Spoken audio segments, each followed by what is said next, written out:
हमें लगता है कि आरएलडी का कुछ अगर पॉलिटिकल नेता को छोड़ दो तो ये प्रयास करेंगे कि वो एक मंच पर आ जाए तब तक, लेकिन एक्शन का रिएक्शन भी तो हो सकता है। जो संजीव बालियान कह रहे थे कि एक्शन का रिएक्शन होता है, तो जितना ये मैसेज जाएगा कि बीजेपी की कैंडिडेट है और बीजेपी ही चुनाव लड़ा रही है और इलेक्शन तो बीजेपी लड़ रही है, तो उतना रिएक्शन उधर आरएलडी के वोटर्स में हो भी तो सकता है, क्योंकि उनके भीतर जो ये भावना है कि भाई हमारे आदमी को टिकट नहीं मिला और अब पूरा इलेक्शन भी यही लड़ा रहे हैं, ये तो हो सकता है। तो ये हो सकता है कि वो यही बना लेंगे, यही जिता लेंगे, ये फील भी तो आ सकता है। ये हो सकता है, ये हो सहमत हूँ कि अगर आरएलडी का प्रत्याशी होता तो जो लोगों में नाराजगी है आरएलडी के अंदर, वो इसलिए भी नाराज ना होते कि चलो मिला तो पार्टी के लोगों को। अब ये भी है कि जितना बीजेपी में असर दिखाएगी आरएलडी को ये भी लग सकता है, बोले सिंबल हमारा है, ताकत ही लगा रहे हैं, सिंबल हमारा प्रत्याशी इनका है और चुनाव यही लड़ा रहे हैं, वो कह सकता है भाई लड़ाओ। बिल्कुल बिल्कुल संभव है, कुछ भी काउंटर पोलराइजेशन भी संभव है। 2024 में ऐसा हुआ तो है भाई। देखो जयंत चौधरी आए प्रचार में, उन्होंने अपना काम किया, जो मैसेज देना था मैसेज दिया उन्होंने पूरा 2024 में, और वो आए रोड शो किए, सभाएं की। बिल्कुल, लेकिन वो जो 10 साल का गुबार था, क्योंकि वही तो भाई संजीव बालियान वही तो थे जिन्होंने 5 साल पहले रालोद सुप्रीमो रहे अजीत सिंह हराया था, और लगातार जो टकराव रहा, ये अलग बात है जयंत चौधरी ने कह दिया कि नहीं चुनाव लड़ो सब लोग, कह दिया, लेकिन जो दिलों में दूरी थी उसे तो नहीं मिला पाया। 10 साल की एंटी इनकम्बेंसी थी, दिलों में दूरियां थी, पर्सनल एंटी इनकम्बेंसी भी थी, तो सारा मिला के चीजें फंस गई। और डॉक्टर साहब जैसे मीरापुर में जैसे कटोगे बटोगी की बात चली लगातार, अब तो जो छोटे नेता हैं वो भी डालने लगे फेसबुक पे कटोगे तो बटोगे। ये कटोगे बटोगे वाला मामला है, क्या आपको लगता है कि अगर हिंदू मुस्लिम चुनाव होता है एचएम पे, क्या इस पे जीत हो जाएगी और मुद्दे नहीं होंगे, कई और नारे एंटी इनकम्बेंसी नहीं होगी? कल राकेश टिकैत जो है एक किसानों की सभा को संबोधित कर रहे थे, तो उन्होंने कहा कि बटोगे तो लुटोगे। उन्होंने कहा सब एक रहो, हिंदू मुस्लिम सिख ईसाई सारी जातियां, उन्होंने कहा सब किसान बिरादरी किसान के नाम पे एक हो जाओ, अगर किसान के नाम पे एक नहीं हुए तो लुटोगे।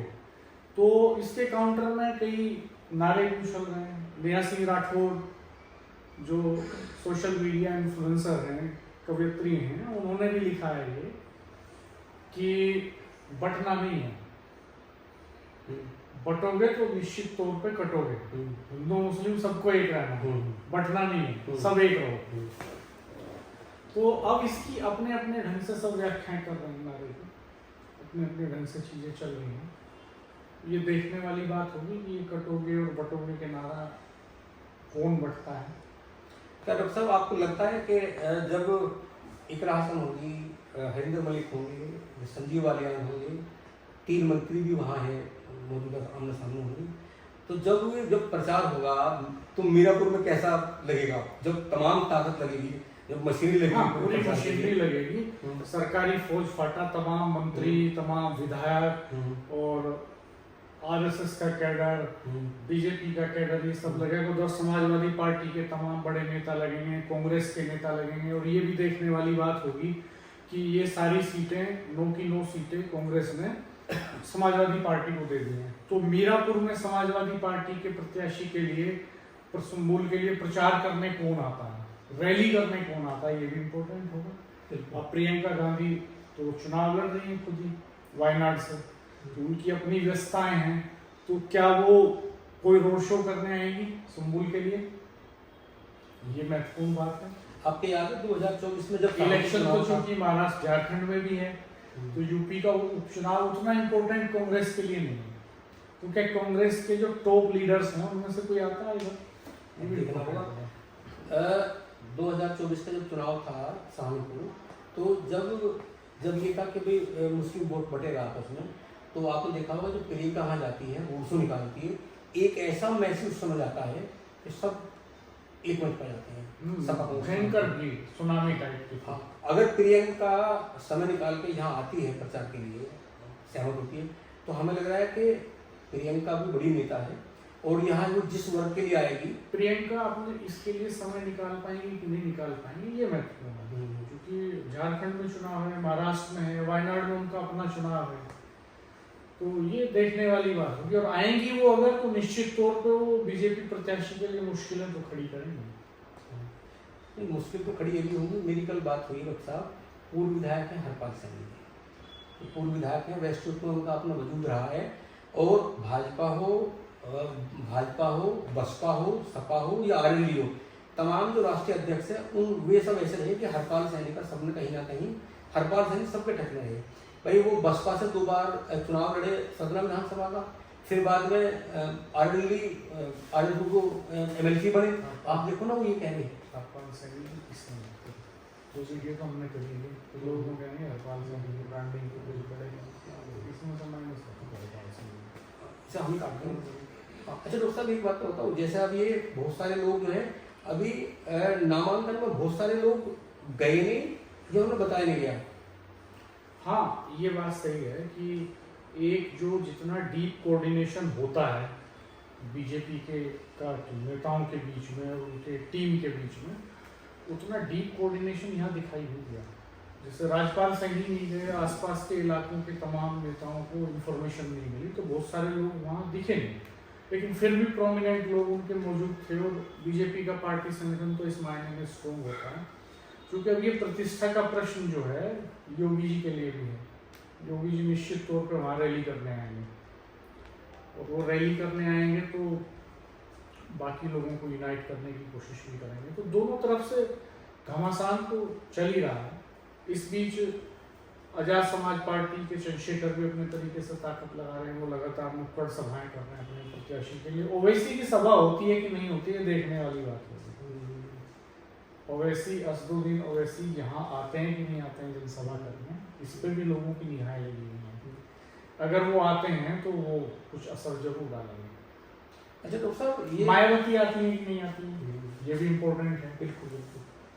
चंद्रशेखर तो घूम ही रहे हैं। अच्छा डॉक्टर साहब, ये बताओ कि क्या कादिर राणा साहब और हाइंद अली साहब ने क्या कुछ तलखी की कुछ सुबह सुनने मिली है? तो लगातार उनकी पुरानी तलखियां हैं, सब जानते हैं इस बात को, कोई छिपी हुई बात नहीं है। क्योंकि अभी तक ऐसी नजर नहीं आई, तलखियां पूरे नामांकन में अभी तो नजर नहीं आई। ऐसी तलखियां दोनों तरफ हैं। और नॉमिनेशन फाइल करते वक्त मिथिलेश पाल के साथ तो उनके सारे प्रोमिनेंट लीडर्स मौजूद थे, सुम्बुल के साथ नहीं थे। सुम्बुल के साथ ना पंकज मलिक थे ना हरिंदर मलिक थे, दोनों ही नहीं। पंकज मलिक भी तो विधायक हैं, बिल्कुल तो नहीं थे। तो इन बातों का अभी अगले 2-3 दिन में ये माहौल क्लियर होगा, ये तस्वीर स्पष्ट होगी कि किस तरफ ज़्यादा भीतरघात है, किस तरफ भीतर ही भीतर कोई नई लहर चल रही है। ये अगले 2-4 दिन में तस्वीर साफ होगी। और मुझे लगता है कि अगले 2-4 दिन के भीतर कुछ बड़े नेताओं की तारीखें भी आ जाएंगी, कुछ जनसभाओं की तारीखें, रोड शो की तारीखें, उससे भी बहुत कुछ तस्वीर स्पष्ट होगी। और हम तो ग्राउंड पे निकलने ही वाले हैं, ग्राउंड रिपोर्ट्स भी देखेंगे, हम पल्स देखेंगे, अलग अलग सेगमेंट में जाकर आपको दिखाएंगे। अच्छा डॉक्टर साहब, जो मैं एक वीडियो देख रहा था कल, जो चंद्रशेखर आजाद का जो भाषण देने का वो है, जो हरियाणा में एक कानून बना विधानसभा जो प्रस्ताव पास हुआ है वर्गीकरण आरक्षण, इसको लेकर बहुत ज्यादा फोकस है। आरक्षण के मुद्दे को उठा रहे हैं। कोशिश है उनकी कि दलित वोट जो है ना, वो मैक्सिमम हिस्सा उनके पास चला जाए। तो दलित वोट दरअसल मुश्किलें खड़ी करेगा इस सीट पे एनडीए और आरएलडी के लिए, बीजेपी के लिए। 19% है, कम नहीं है। अदर बैकवर्ड और मुस्लिम वोटर तो 38-38% है। तो अगर माइलेज कुछ मिलता भी है सवर्ण वोटर से बीजेपी को वहाँ, तो इधर इस पे बहुत कुछ डिपेंड करेगा। तो देखते हैं क्या होता है। तो दोस्तों, ये मीरापुर के हालात हैं। आप कमेंट बॉक्स में कमेंट करके जरूर बताइएगा। बहुत अच्छे कमेंट्स आप कर रहे हैं। सहमति असहमति जो भी हो वो जाहिर कीजिएगा। आपके पास जो इन्फॉर्मेशन हो वो शेयर कीजिएगा।